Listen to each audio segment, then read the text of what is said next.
वाहिगुरू जी का खालसा वाहिगुरू जी की फ़तेह। आज मैं मिस्टर अंबानी को संबोधित होकर कुछ बात करने लगा हूँ, इसलिए मैं हिंदी में बोल रहा हूँ।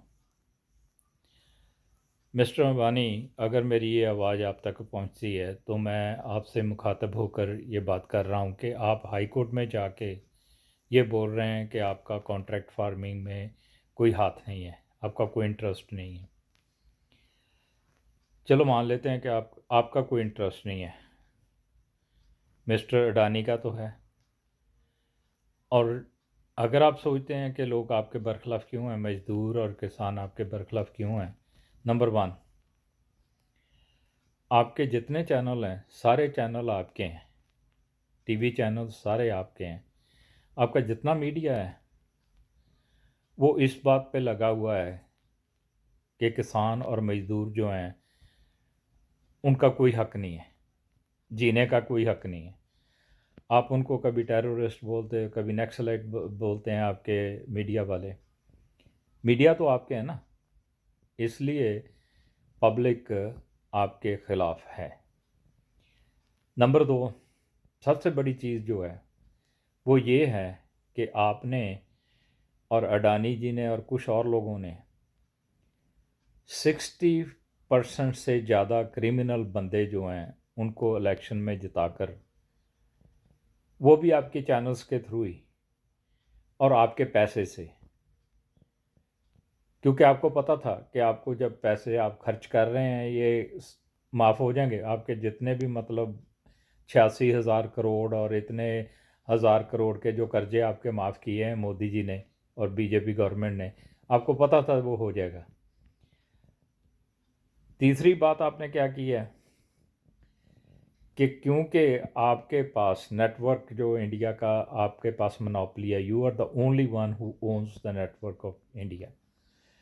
उसमें आपने क्या किया है कि उसने में आपने ईवीएम को हैक करके, मेरे को पता है आप मेरे से प्रूफ मांगे कि तुम प्रूफ दो, सबको पता है, आपको भी पता है, आपकी आत्मा को भी पता है, बाकी लोगों को जिन्होंने जो हैक करते हैं, जो आपके नीचे एम्प्लॉयज़ हैं उनको भी पता है, बीजे को भी पता है, सरकार को भी पता है, यहाँ तक कि सुप्रीम कोर्ट के जजेस को भी पता होगा, हाई कोर्ट के जजेस को भी पता होगा, पुलिस वाले को भी पता होगा, एक रिक्शा पुलर को भी पता है कि आपने ईवीएम हैक करके 60 से ज़्यादा परसेंट वाले लोग परसेंट के लोग जो हैं क्रिमिनल हैं उनको अभी पावर दिला दी है।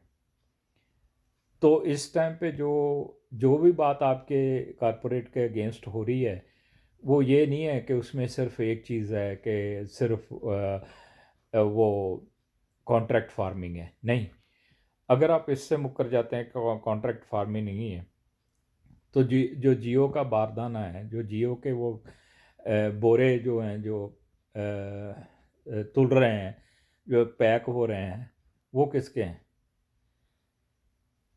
तो आप अभी चीज़ पता क्या है कि आप खैर जो पढ़ा लिखा है उसको आप बोल देते हैं ये शहरी टेररिज्म है या whatever, I don't know, but you guess your channels have been doing it.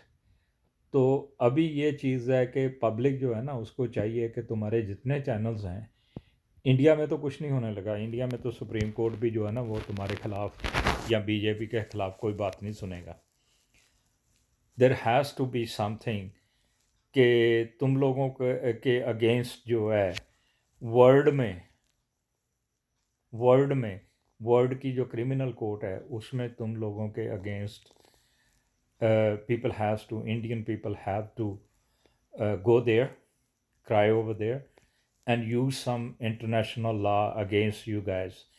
अब अगर एक दफ़ा भी इंटरनेशनल कमेटी कोई यूएनओ की कोई शाखा अगर कर सकती है, अगर एक दफ़ा इंडिया में आके ईवीएम बंद करके तो वो इलेक्शन करा दे तो तुम लोगों को पता चल जाएगा कि तुम कहाँ हो। तुम लोग तो इतना नहीं सोचते कि एक गरीब जो मर रहा है तुम तो उसकी भी खाल उधेड़ लेते हो। Shame on you guys, shame on you guys. बस इतना कह सकता हूँ। जिस दिन मरोगे, सभी ने मरना, मैंने भी मर जाना, तुमने भी मर जाना, तुम्हारे ख़ानदान ने भी मर जाना, बीजेपी वालों ने भी, इन सभी लोगों ने एक दिन तो चले ही जाना है। जिस दिन जाओगे ना, तो कम से कम जितना तुम इकट्ठा कर रहे हो लोगों को तंग करके, जितना पैसा तुम लोग इकट्ठे कर रहे हो हेरा फेरी से, एक काम करना कि उसको सारे को किसी बड़ी सारी तिजोरी में बंद करके तो अपनी छाती पे रख के ले जाना। डू यू थिंक कि मतलब किसी को पता नहीं है? सिर्फ ये चीज़ है कि तुम्हारे पास अभी तुमने सरकार जो अपने हाथ में कर ली है, जो जिसको दैट्स नॉट ए सरकार। मेरे को तो ये जो लोग हैं ये जैसे दाऊद है, जो वो स्मगलर था, वट एवर, डॉन जो है, जैसे डॉन है ये मोदी जी भी एक डॉन है बस।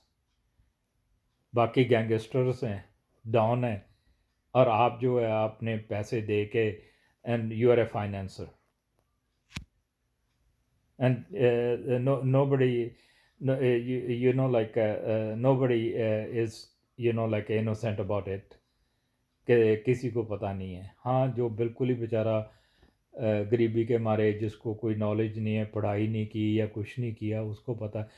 अगर हिंदुस्तान की पूरी जनता अभी तो चक्कर ये है कि जनता को भी इतना इनलाइट या तो डरते हैं, तो या मतलब पता नहीं किस चक्कर में आम पब्लिक जो है वो अभी इस आंदोलन के साथ खड़ी नहीं हो रही।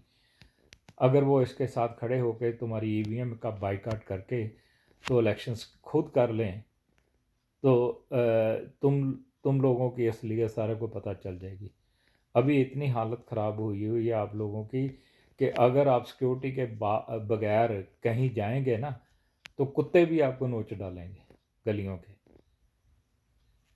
Shame on you guys, shame on you.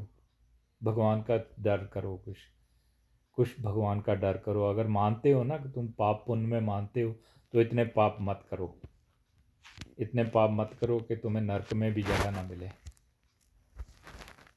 Okay, मैं तो इतना कह सकता हूँ कि भगवान आपको सुमति दे, तो आप कहीं एक मिनट बैठ के सोच के तो अच्छे काम कर लें, जो बाकी की ज़िंदगी आपकी रह गई है। पर करने वाले नहीं आप, ये मेरे को पता है।